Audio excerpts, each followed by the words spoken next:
Hi friends, welcome to Monisha's diary. வாங்க இன்றைக்கி ஒரு டேஸ்டியான சோயா சங்க்ஸ் ரோல் எப்படி பண்ணுறதுன்னு பார்க்கலாமா.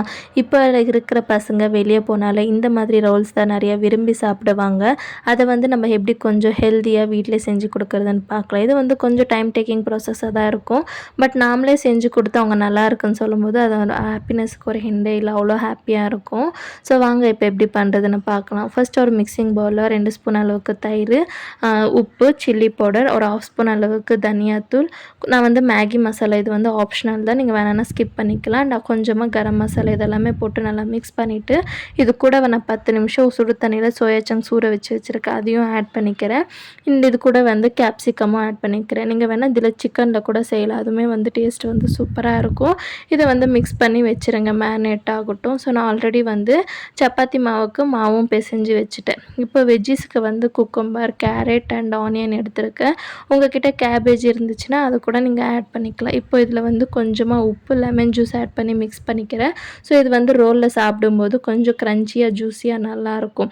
இப்போ இன்னொரு பவுலில் 2 முட்டையும் ஆட் பண்ணிவிட்டு இதில் டேஸ்ட்டுக்கு கொஞ்சமாக பெப்பர் பவுடர் அண்ட் சால்ட் போட்டு நல்லா பீட் பண்ணி வச்சுருங்க. அண்ட் இன்னொரு பவுலில் நான் 2 ஸ்பூன் அளவுக்கு மயோனைஸ் அண்ட் 2 ஸ்பூன் அளவுக்கு கெச்சப் ஆட் பண்ணிக்கிறேன்.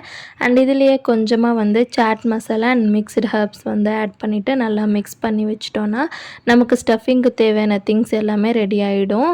ஸோ நம்ம எல்லாத்துலேயுமே கொஞ்சம் கொஞ்சமாக உப்பு போட்டிருக்கிறதுனால கொஞ்சம் பார்த்து ஆட் பண்ணிக்கோங்க. இல்லை ஃபைனலாக நம்ம ரோல் சாப்பிடும்போது கொஞ்சம் உப்பு அதிகமாக ஆகிற சான்சஸ் இருக்கும். அதனால் இப்போ ஒரு வானலியில் ஒரு 2 ஸ்பூன் அளவுக்கு ஆயில் ஆட் பண்ணிவிட்டு நம்ம மேரினேட் பண்ணி வச்சுருக்க சோயா சங்க்ஸும் போட்டுட்டு அது வேகிறதுக்காக நான் கொஞ்சமாக தண்ணி ஆட் பண்ணிக்கிறேன். நீங்கள் வேணால் ட்ரை ரோஸ்ட் கூட பண்ணிக்கலாம். இன்னொரு சைடு சப்பாத்தி நம்ம நார்மலாக பண்ணுற மாதிரி பண்ணிவிட்டு 2 சைடும் வேக வச்சு எடுத்துக்கோங்க. ஒரு சைடு நம்ம ரெடி பண்ணி வச்சுருக்க எக் மிக்ஸும் போட்டு ஃபுல்லாக ஸ்ப்ரெட் பண்ணி வேக வச்சு எடுத்துக்கோங்க.